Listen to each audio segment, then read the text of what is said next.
Boing! Hey guys, I have the new plane. Hello! I am Aoyalaipe, and I like to hop into top tier matches in War Thunder and then personally kill the entire enemy team by myself. Welcome to my channel. Yeah, so I took one look at this plane and I was like, I can't wait to cover that thing. I know exactly what I'm gonna do with that thing. That thing's gonna wipe entire teams on repeat, no problem. Just poof, no more lobby. So anyways, this is the new Colombian Kfir C.10 Event vehicle for the Israeli tech tree. And if you're unfamiliar with how this works, basically, Gaijin wants to give Israel the South American tech tree, and this event vehicle is a great way to test if that will piss anyone off. Like, they haven't officially said that, but like, you know, we can read between the lines. We've seen this happen enough. Alright, so the main concern I've seen voiced with this jet is that the Derby missiles are supposedly awful, horrible, no good, very bad missiles. Like, the worst missiles ever created, ever. Like, they just get a mountain of hate. And, you know, I find that weird because I'm about to murder literally every single last player in this lobby with those missiles, no problem. So, I mean, they're not that bad. People just don't know how to use them. And don't worry, I will explain exactly how to use them in just a minute. But first things first, holy hell, thank you to N7 Warhound for giving me a $200 super thanks on my F4 Ice World Record video. Thank you for supporting the channel. You say you like it when I make people cry, so here's a chat log I'm sure you will appreciate. A chat log that is sponsored by N7 Warhound. Anyways, your name is going right here in the corner for the rest of the video. I'd also like to thank a Supreme Taboo for 50 bucks, Justin Hubiak for 20 bucks, and repeat donor Ducky and Ray for giving me their filthy British money. Sorry, not sorry about throwing all your tea in the harbor. And of course, I'd like to thank all the other people who gave me money. You guys really liked that F4 Ice video. Wow, like I don't have enough time to like thank everyone. Like, do you guys want an F4 Ice encore, or do you want me to finally make my MiG-23 video? Let me know in the comments. Alright, so the Kfir C.10. So for all the yapping and caterwauling about the missiles, what's actually going to mess up most players when they're flying this plane is that it has a red herring flight model. The Kfir series of jets are fast, they are nimble, they are agile, they can turn on a dime, and they have absolutely horrible energy retention. So actually being nimble and agile tends to get you killed, especially in arcade where acceleration is massively nerfed due to the afterburner limits. So if you lose that energy, you ain't getting it back. Although this jet is still a million times better in arcade than realistic, and the reason why is that there's a quirk that lets you blatantly rig the Matchmaker in your favor for the next few months, and I'll explain why in a minute, like after I get to the missiles. That's after the missiles. We're doing this stuff in order. So I call jets with flight models like the Kfir red herring flight models, because your jet is really good at turning, but turn fighting will get you killed, and that's really not obvious to most players, so most players just never make the connect on that. So then they wind up dying because they take their own bait. And like, this is one of those skill issues that can be fixed pretty easily whenever someone just points it out to you for the first time. So let me just spell this out really clearly in plain English. The main advantage of this jet's flight model is that it is fast. It isn't crazy stupid fast, but it is pretty fast for a 13.0 jet. The really good turning performance on this thing serves as a red herring, because your energy retention sucks so hard that if you do actually do a bunch of turns, you'll bleed all your energy really fast to be a sitting duck for anyone else. And I love flying jets with red herring flight models, because jets in this game are balanced around the average player, and if the average player doesn't actually know how to use them the right way, they'll wind up getting pretty badly undertiered sometimes. The MiG-21s are the most famous example of this, like the MiG-21 variants, but it happens to the Kfir series of jets as well. Oh, and before someone says anything, yeah, red herring flight model and planes that have delta wings are almost synonymous. People do not know how to fly delta wings, particularly in arcade. Okay, so there are two basic ways to handle the Kfir C.10, or really any plane with red herring flight models. You kind of handle them in the same basic way. The first way is you zip around mounds and ambush people. You're nimble enough to bob weave through mounds with these, but those maneuvers are small enough that they won't actually bleed your energy. These planes make excellent terrain ambushers. And using this approach is also a lot easier for new players if they don't really know how to deal with incoming missiles, because it's pretty simple. Missiles don't go through mounds. Except they do go through that one glitched pillar on rocky pillars, which, oh my god, every few weeks someone new makes a short or a Reddit post about that, like glitched pillar, and I get tagged approximately all of the times. If you're new here, my official channel motto is that missiles don't go through mountains, so I have to deal with smartasses being like, but what if missiles did this to go through a mountain? Well, they went through a tunnel. Well, if we nuke the mountain 500 times, the 501st nuke would get through and be like, no, because the mountain's not there anymore. It would go through where the mountain used to be. There's no mountain there anymore. Anyways, we're getting off topic. So the second way you play a plane with this kind of flight model is with really aggressive positioning. And you'll see me use both methods in this video. Like, I will switch between train ambushing and aggressive positioning over and over again. Positioning matters for all planes in TTA, or TTA's top tier arcade, but it's extremely important for the Kfir C.10 and stuff like the Kfir C.10. I'll link a 14-minute guide in the description I made that explains positioning in detail. More detail than you could ever need. But here's the nutshell version, just summary for this video.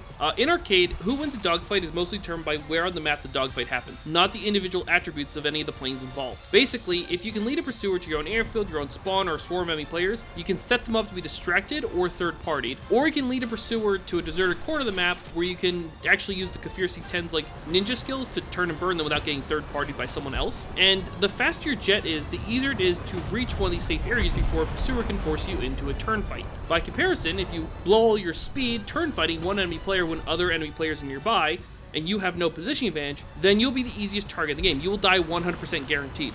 So make sure you never do that. Like, think ahead. This also means that it is possible for someone to be in an immediate position to kill you and also not be your biggest threat. So here, let me splice in this clip since it's a really good example. The quality here is a bit bad because I was on vacation, so I filmed this on my laptop on hotel Wi-Fi. If you mess up and someone gets behind you and you don't have a positioning advantage, then you don't necessarily want to turn fight and try to get behind them. You'll fight that instinct. If you do that, you will lose all your speed and get third-partied by someone else at the very least. Instead, you want to use maneuvers that throw off their aim while you work your way towards a safer area of the map. This costs far less energy and is way more likely to result in you surviving. But then, like, how do you kill them if they come after you? I mean, it's easy. You escape, then you just circle back and attack. The first shot advantage of this game is massive. And remember, if you wind up in a dicey situation, just remember that just because someone can kill you, that doesn't mean they will kill you. Plenty of players in this game are bad shots, and almost all of them become bad shots if they're shooting high-speed targets. But most players just kind of assume that you'll turn fight them if they manage to get a halfway decent shot in your general direction. If you, instead of turn fighting them, just flee like a startled rat, it'll tend to really throw them off their game because they don't have experience dealing with that. And as you can see, those guys there almost had me, but you know, they got murked by the AAA and also the friendly teammates I baited them into flying into. And those guys really wanted me dead because I just killed 23 of their teammates in a row without dying. And so those guys wanted, like, you know, revenge pretty badly, and that's too bad for them. But yeah, basically, positioning determines who wins the fight most of the time. And the faster your jet is, the better you can be at positioning. This jet is pretty fast, so just do that. Also, like, random pro tip, trees will set off the proximity fuses on missiles. So if someone is shooting missiles at a range where it'll take a lot of energy to turn them, but you're at low altitude near a forest, you can just escape by bobbing and weaving extremely close to the trees, like literally get below and above the treetops, up and down, up and down. And the missile will have to fly close to the tree, that'll set the proxy fuse. Trust me, once you get good at it, it's almost impossible to kill you if you're doing it. And that's definitely a helpful trick with this plane, because like if you're doing that, they also, you know, they can't just chase you down because you're faster, and their missiles can't get you, so they just don't get you. Alright, so speaking of missiles, let's get to the Derby. The Derby gets a bad rap because if you exclude the Fakors and the Phoenixes, it's the worst Fox 3 missile, but I mean, it's still a Fox 3 missile. It's not the worst, it's just the worst of the best, which means it's still pretty good, especially at a low battle rating. You know, really, there are no bad missiles, there are only bad missile battle ratings. You know, that's why the Fakor is so good despite being so bad. Now, this missile has one big weird advantage and a couple big disadvantages. The weird advantage is that it's the best Fox 3 if you're hard-locking someone like it's a normal Fox 1 missile. I know that sounds like it kind of defeats the point of having a Fox 3 missile, but I found it to be extremely useful in practice. If there's one guy really need dead or there's a few targets around, it will cost me almost nothing to just hard-lock the one guy and make extra sure he dies. And like, if I need to shoot at multiple targets, I can just shoot at multiple targets, and you know, it's still pretty good at that. As for the disadvantages, the Derby has a few. Basically, it lost pretty hard, so it loses energy fast, and it's a lot easier to chaff or notch than other Fox 3s, you know, yada yada yada, you know, stuff like that. But the nitty-gritty details here don't matter, because the disadvantages basically wind up combining to just be a range nerf. This thing has a shorter practical range than other Fox 3s, that's kind of all there is to it. Oh, and just a quick tangent, I got an F4 ice right here in front of me, and this is a great example of when you want to use your agility. The F4 ice is the most terrifying plane in the game at the moment for its battle rating, but its main weakness is that none of its missiles turn well at close range, and that guy is isolated with no positioning advantage, and he hasn't engaged me yet. That means I can just bum rush this guy while flaring, chaffing, and jumping around to screw up his aim, you know, in advance. And that's a good example of a scenario where you actually want to use the incredible agility this plane offers. Doing aileron rolls can really throw off someone's aim, but the rolls don't actually cost you that much energy. I've seen a noticeable uptick in like crazy bloodthirsty F4 ice players since I explained how to break the game with it in my last video, but y'all seem to forget how important it is to shoot at targets before they get too close for you to hit them, which is how I got that guy there. Side note, my decoy squadron for this video is LGBTV, and that's the squadron of a random fan I found who was flying the F4 ice really well. I hit him up in a conversation. I'm like, you know what? I'll use a decoy squad. He's like, that sounds awesome. So as I was saying, derbies have a shorter practical range than other Fox 3s, and that means if you just get closer to the target, then they'll work fine. In fact, they accelerate faster than most other Fox 3s, so they're pretty good in short range engagements, arguably better. And if you want to get closer to the target while staying survivable, the secret sauce is being really fast, which the Kfir C.10 is. It's really fast, so everything here synergizes well. Like, this is a great plane. But when I say short range and get closer, like, what exactly does that mean? Like, what ranges are we talking about? Well, there's a target speed, bearing, and altitude to consider, as well as, you know, your own altitude and a few other things, and the answer is about 10 kilometers. If you're making a head-on attack, anything between 1 kilometer and 10 kilometers is just about the perfect range. You can still make pretty good shots out to 12 kilometers, but 14 kilometers starts to get a bit dicey. The ideal range for a rear aspect shot, however, is more like 4 kilometers or so. 5 or 6 can be a bit dicey, but it's doable if the target you're shooting is moving slower than usual. And